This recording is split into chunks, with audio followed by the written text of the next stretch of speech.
Du coup, je parlais des tarifs. Je parlais des tarifs parce que c'est un merdier, parce que personne n'y comprend rien, parce que ça change tous les 2 matins, parce que c'est appliqué de manière assez aléatoire. Et du coup, je m'étais dit que ça serait pas mal au final d'expliquer ça plutôt que d'en faire une vidéo qui ne sera pas regardée parce que les vidéos actu ne marchent pas sur ma chaîne. Et donc, bah, il y a eu ces histoires de frais de douane qui occupent principalement l'actualité autour de Trump. Et, euh, et c'est quoi en fait? C'est quoi? Alors, tout simplement, c'est si vous avez déjà commandé un truc en ligne sur un site qui n'est pas dans l'espace Schengen, vous savez ce que c'est la flip, que ça soit contrôlé à la douane et qu'il y ait des frais de douane qui soient appliqués. Et c'est vous qui devez les payer, ces frais de douane, quand vous commandez à l'étranger. Et le truc, c'est que Trump, il a vendu ça pendant sa campagne comme on va imposer des frais de douane aux autres pays, et du coup, c'est eux qui vont raquer, et du coup, ça renforcera l'économie états-unienne. Sauf que n'importe qui s'intéresse 2 secondes au sujet sait très bien que le frais de douane, c'est l'importateur qui le paye, pas l'exportateur. Et du coup, bah, le résultat à la fin, c'est que les produits importés, leur prix va exploser en magasin. On rappelle que un des chevaux de bataille de Trump, c'était de redonner du pouvoir d'achat aux États-Unis. Ah bah oui, c'est vrai ça les Suisses.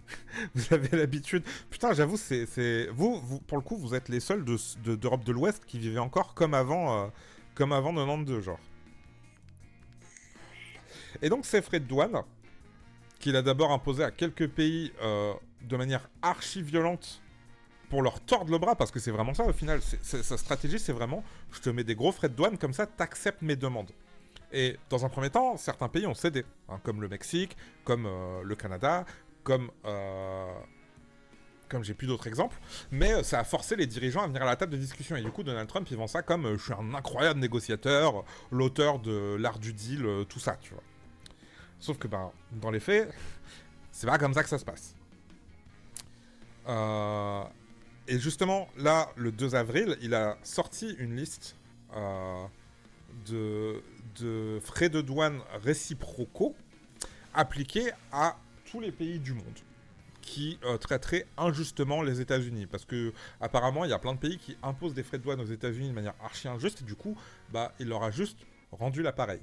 Donc ça, c'est un article de CBS où il liste justement tous ces fameux frais de douane. Alors, en premier, on a évidemment la Chine.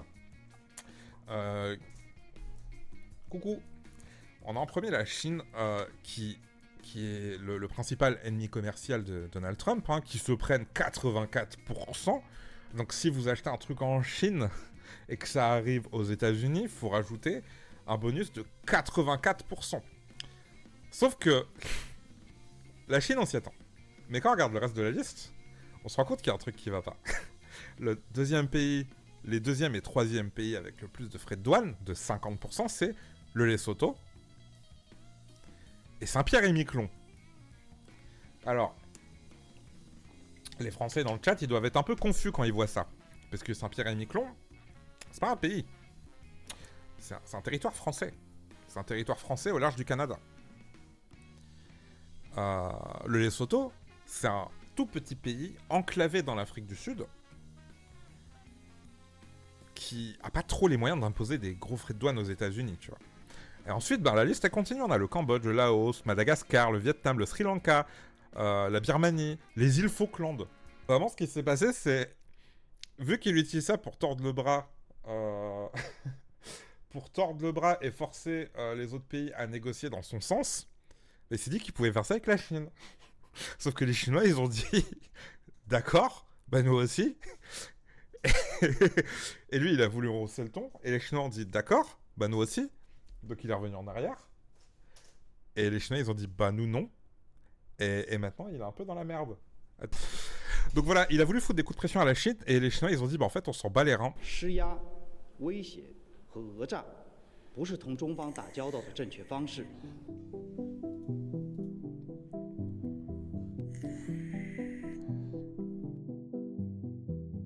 With China, as you know, against my statement, they put a 34% tariff on above what their ridiculous tariffs were already.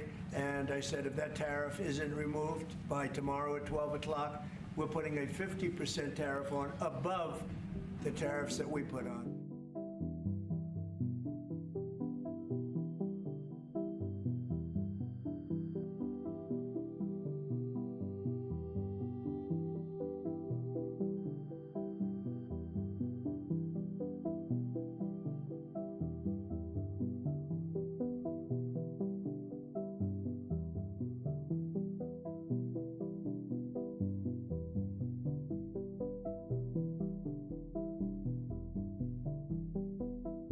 如果美方置两国和国际社会的利益于不顾，执意打关税战、贸易战，中方必将奉陪到底。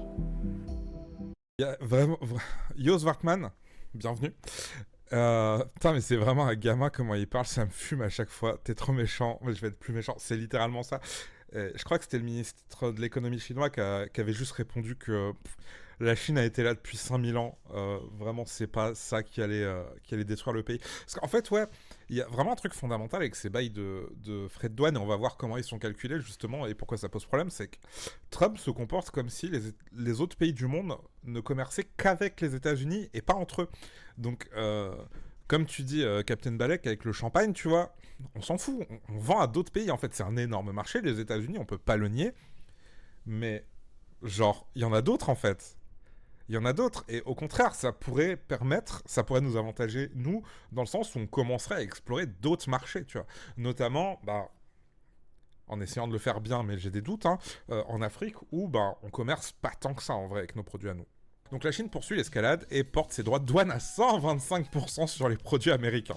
La guerre commerciale entre les États-Unis et la Chine se poursuit. Pékin a annoncé ce vendredi relever à 125% les droits de douane sur les importations américaines. Sachant que, encore une fois, c'est des droits de douane, donc c'est les citoyens chinois qui paieront la différence. Mais sachant que une grosse partie de ce que vendent les États-Unis est aussi partiellement produit en Chine, eux, ils s'en foutent. Ils ont déjà leur marché intérieur, en fait, qui est une de leurs principales sources de revenus. Nouvelle étape dans la surenchère de tarifs douaniers entre les États-Unis et la Chine. Pékin a annoncé ce vendredi porter ses droits de douane sur les produits américains à 125%.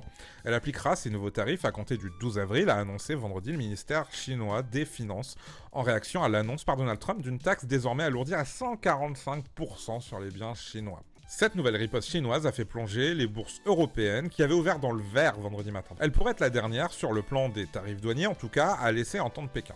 Comme à ce niveau de tarifs, les produits américains exportés vers la Chine n'ont plus aucune possibilité d'être acceptés sur le marché. Si Washington continue d'augmenter ses droits de douane, la Chine l'ignorera, a déclaré la commission des droits de douane du gouvernement dans un communiqué publié par le ministère des Finances. Le ministère chinois du commerce a déclaré que les droits de douane exorbitants des États-Unis contre la Chine ne sont plus qu'un jeu de chiffres dénué de sens économique et sont devenus une farce. Et d'ajouter, l'instauration par les États-Unis de droits de douane anormalement élevés bafoue les règles commerciales internationales, les lois économiques fondamentales et le sens commun, dénonçant des mesures unilatérales d'intimidation et de coercition. La Chine a annoncé le lancement d'une procédure auprès de l'Organisation mondiale du commerce contre les nouvelles surtaxes américaines. Pékin avait déjà porté mercredi à 84% ses droits de douane sur les biens américains importés en réponse à une hausse des taxes américaines à 104%, témoignant de sa volonté de ne pas céder face aux menaces du président américain. Mais du coup voilà, Trump il a fait machine arrière sur ces histoires de frais de douane justement. Et les gens ont commencé à se poser des questions. Alors juste avant de partir sur ces questions, j'avais cette vidéo-là. Alors c'est en anglais, mais justement on traduira vite tef après. Mais il y a des gens qui se sont rendus compte qu'il y avait des soucis avec les calculs de ces frais de douane, justement. Donc je vous laisse voir. When Donald Trump announced a sweeping new range of international trade tariffs this week, we knew we'd have questions. The one we didn't expect to be donc ça c'est le magnifique tableau avec les frais de douane qu'il a présenté donc ce 2 avril. asking was, did AI write this? So, we tested it. Donc oui, la première question que des gens se sont posées, parce que ces frais de douane étaient très bizarres, comme on a vu, le deuxième pays avec le plus de frais de douane, c'est le Lesotho, suivi par Saint-Pierre et Miquelon. Il y a des gens qui se sont demandé, vu que Trump met énormément en avant l'IA et que son second, c'est Musk, est-ce que ça a été fait par IA? Du coup, le magazine The Verge, ils ont essayé. On Wednesday, Trump announced a load of new international tariffs with a 10% baseline rate around the world. J'aime comment il a un truc en vrai, Trump, un tableau physique, on dirait le TV. Non mais de ouf, vraiment, genre moi j'aurais kiffé pouvoir, je kifferais pouvoir arriver, genre, tu sais comme entre les matchs entre les rounds de boxe avec quelqu'un qui passe avec un carton pour annoncer le numéro du round, etc. Tu vois, et les points. And higher rates for a lot of specific countries, all calculated, they say, based on the tariffs those countries enact against the US. Donc voilà, ce qu'il disait, les frais de douane qu'a présenté Trump ont été calculés sur la base des frais de douane que ces pays appliquent aux États-Unis. Saint-Pierre-et-Miquelon, les pingouins. But how did they get to that number? The formula that the government even admits it used is about as simple as it gets. Total trade deficit divided by exports. Voilà, donc la formule qu'ils ont utilisée, c'est le déficit commercial divisé par les exports. En gros, ces pays exportent vers nous, mais ils importent pas de chez nous, et on va calculer la différence. Est-ce que vous pensez que les gens au Lesotho ou les pingouins, ils peuvent acheter du Made in USA? Genre, sincèrement. Justement, les pays pauvres, souvent, c'est des pays qui ont des ressources qu'ils exportent, dont ils profitent pas vraiment. Hein. Notamment, c'est le cas énormément en Afrique, avec tout ce qui va être diamant, lithium, etc. C'est des trucs qui vont être exploités par des compagnies étrangères et qui vont être exportés vers les pays occidentaux. Mais eux-mêmes, ils en profitent pas économiquement. Et du coup, ça affecte pas leur pouvoir d'achat pour pouvoir importer des trucs de ces pays-là. Donc, calculer sur la base du déficit commercial n'a pas de sens. Tu vas pas demander aux gens en Sierra Leone, ce qui, si je ne dis pas de bêtises, est le pays le plus pauvre du monde, d'acheter du Made in France ou d'acheter du Made in Amérique, tu vois. That's it. We haven't found a single economist who recommends using this as a way of calculating tariff rates.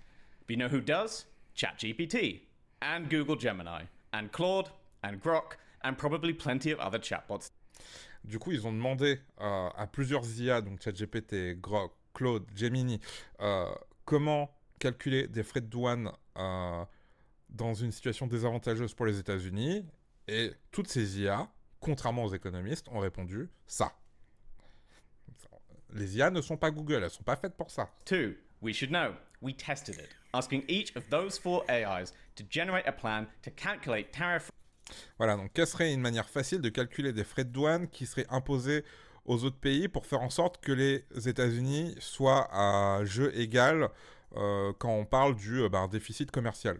Mais le minimum à 10%, histoire que tout le monde soit affecté. Rates with the aim of reducing the trade deficit to zero. And they all gave us the exact same incredibly simple formula. Total trade deficit divided by exports. At least Google Gemini was willing to warn us that the real-world economics are far more complex. Et, au moins, l'IA de Google, Gemini, a quand même rajouté un disclaimer pour dire l'économie, c'est un peu plus compliqué que ça, mon ref. And that there could be substantial negative consequences to following this plan, though it didn't have any better ideas for us. So, did Trump and his team actually use AI to generate international trade policy? We don't know, but we wouldn't put it past them. Voilà, donc il n'y a pas de preuve que ça a été fait par IA, mais en tout cas, c'est quand même très gros. Et est-ce qu'on exporte des trucs de Saint-Pierre-et-Miquelon ? Je ne crois pas. Je ne crois pas, effectivement. Saint-Pierre-et-Miquelon, c'est un peu circonscrit, quoi. Il y a effectivement nos dom-toms, on leur impose d'importer depuis chez nous. Tu vois, typiquement, la Guadeloupe et la Martinique, qui serait beaucoup mieux s'ils pouvaient importer depuis le continent américain. Mais on leur impose d'importer depuis la France, ce qui fait qu'ils ont des prix mais complètement délirants, en plus de l'octroi de mer et des taxes locales qui font que ça explose. Mais du coup, donc il y a eu cette histoire d'IA, et ensuite il y a eu le fait que Donald Trump y fasse marche arrière. Et plot twist, en fait, comme on l'a dit, ça a fait s'effondrer les marchés boursiers, ces histoires de frais de douane. Et il y a plein de gens qui ont commencé à se poser des questions, justement. Donc il y a cet article de West France qui dit « Volte-face sur les droits de douane, Donald Trump a-t-il commis un délit d'initié en bourse ?» Le revirement surprise du locataire de la Maison-Blanche, j'adore qu'on dise le locataire de la Maison-Blanche, genre... je suis pas sûr qu'ils disent ça en anglais, tu vois, mais ça fait vraiment genre il est dans un BNB, tu vois. Donc le revirement surprise du locataire de la Maison-Blanche sur les droits de douane réciproques qui entendait imposer au monde, mercredi 9 avril, éveille les soupçons du camp démocrate. Plusieurs élus accusent le président américain d'avoir commis un délit d'initié, une manipulation boursière qui consiste à influencer les cours en utilisant une information secrète. Donc, le virage à 180 degrés de Donald Trump sur les droits de douane réciproques imposés à 185 pays du monde serait-il en fait une manipulation financière ? C'est l'hypothèse avancée par plusieurs élus démocrates américains après que le locataire de la Maison-Blanche a décidé, mercredi 9 avril 2025, de suspendre ses taxes douanières pour 90 jours, sauf pour la Chine. En cause, des messages publiés par le président américain sur sa plateforme Truth Social, mercredi après-midi. Restez cool, tout va bien se passer, les États-Unis seront plus grands et meilleurs que jamais auparavant. Écrivait Donald Trump dans un message, il ajoutait « C'est un bon moment pour acheter », alors que Wall Street venait de dégringoler à l'ouverture. Quelques heures plus tard, le milliardaire républicain faisait machine arrière sur sa guerre commerciale, et les marchés financiers retrouvaient le sourire dans des proportions historiques. L'indice Dow Jones finissait en hausse de 7,87%, sa plus forte progression depuis 2008, et le Nasdaq clôturait à plus 12,16%, du jamais vu depuis 2001. De quoi attiser les soupçons du camp démocrate. Les proches de Donald Trump profitent-ils illégalement de ces énormes fluctuations du marché boursier par le biais de délits d'initiés, a interrogé le sénateur de Californie Adam Schiff sur X. Le Congrès doit savoir, a-t-il ajouté. Le président des États-Unis participe littéralement à la plus grande manipulation de marché au monde. On affirme de leur côté les élus démocrates de la Commission des services financiers de la Chambre des représentants, également sur X. La sénatrice du Massachusetts, Elizabeth Warren, a réclamé une enquête pour déterminer si le président Trump a manipulé le marché au profit de ses donateurs de Wall Street, pendant que les travailleurs et les petites entreprises en payaient le prix. Cela ressemble sûrement à de la corruption, a-t-elle fustigé. Tous accusent Donald Trump d'avoir commis un délit d'initié. Il consiste à utiliser une information qui n'est pas connue de tous pour acheter ou vendre sur les marchés. Explique à nos confrères du Parisien l'économiste Christophe Barrault, directeur général de Market Securities Monaco. Des indices troublants pour les démocrates. Ce qui est reproché aux locataires de la Maison-Blanche, c'est d'avoir fait grimper artificiellement le cours des marchés avec son annonce surprise afin de permettre à des investisseurs de s'enrichir. Les messages postés sur son réseau social s'apparenteraient alors à des indices envoyés à ces investisseurs pour qu'ils achètent massivement des actions dont le cours a ensuite bondi grâce à son volte-face, leur permettant d'effectuer une grosse plus-value à la revente. À l'appui de leurs accusations, les démocrates avancent plusieurs preuves.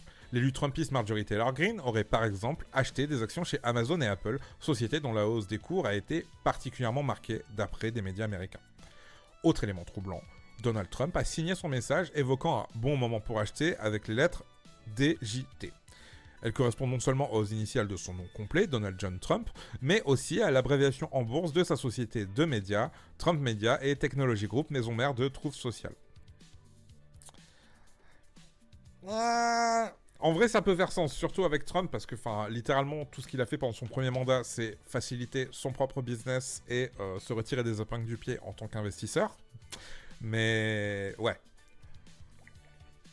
Donc vraiment, le bail, c'est, juste avant de revenir sur sa décision d'imposer des frais de douane à tout le monde, qui a fait s'effondrer les marchés financiers, et il a dit à tout le monde, allez acheter des actions, et juste après, le marché a remonté, donc la valeur de ces actions aussi a remonté.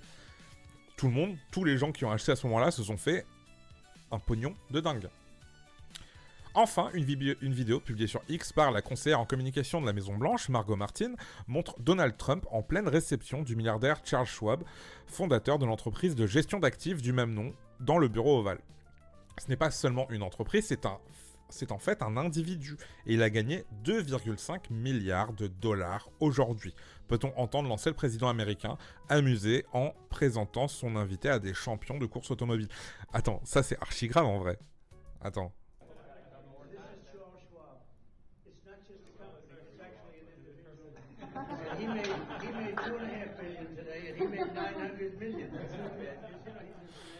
Donc ouais, grâce à son petit retournement là, il y a des gens qui se sont fait des milliards de dollars en achetant à bas coût des actions dont le cours est remonté juste après. Donc effectivement, les soupçons de délit d'initié, en vrai, ils sont légitimes en tout cas.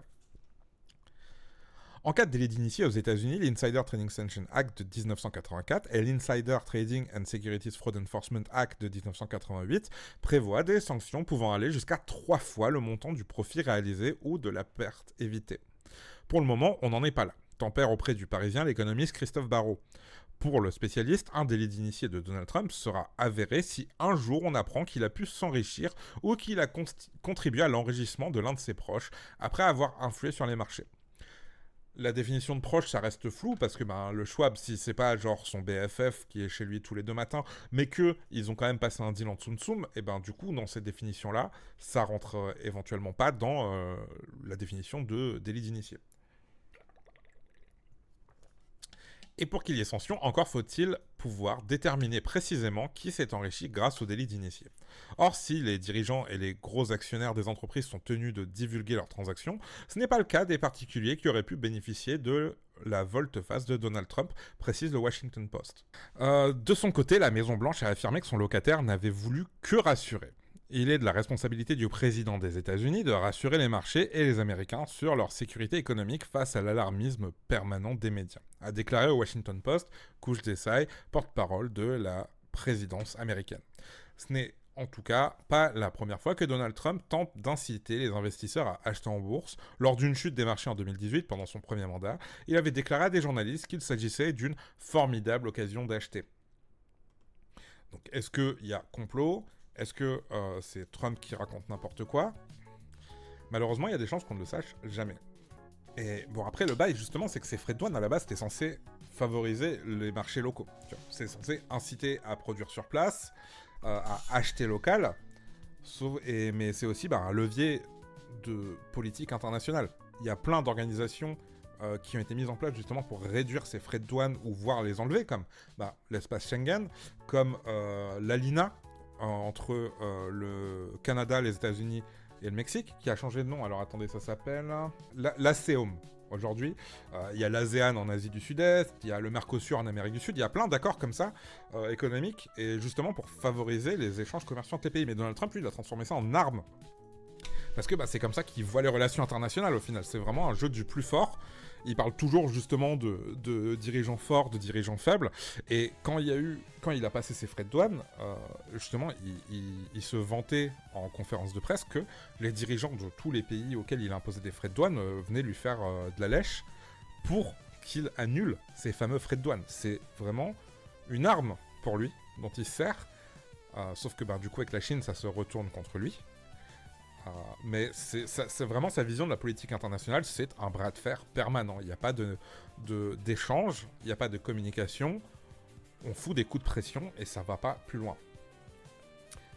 Et puis du coup en faisant ça, il oublie en fait que comme on l'a dit, tous ces pays-là ils commercent aussi entre eux, donc ils peuvent effectivement perdre un énorme partenaire commercial, pour certains en tout cas, qui est les États-Unis, mais on continue d'échanger avec nous, entre nous, on continue de vendre des trucs à l'Australie, on continue de vendre des trucs... Bon, pas des sous-marins, mais on vend des trucs à la Chine, on vend des trucs au Maghreb, tu vois, enfin, on vend des trucs entre nous, on achète des trucs à ces pays-là, on dépend pas des États-Unis, très loin de là, enfin, c'est clairement pas le pays dans lequel les citoyens français achètent le plus, par exemple.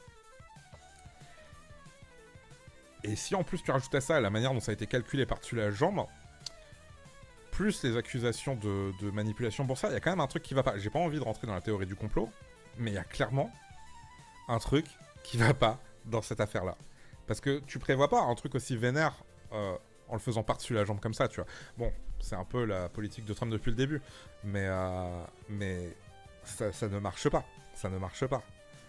Faut pas oublier qu'aux US, ils pensent être le centre du monde. Mais en fait, c'est ça aussi. C'est le fait qu'ils aient calculé par rapport aux déficits commerciaux, c'est vraiment, pour eux, ils partent du principe que c'est injuste que le Lesotho n'achète pas autant que les États-Unis achètent au Lesotho. Qu'est-ce que le Lesotho ils vont apporter des États-Unis, tu vois. Enfin, il y a vraiment ce souci.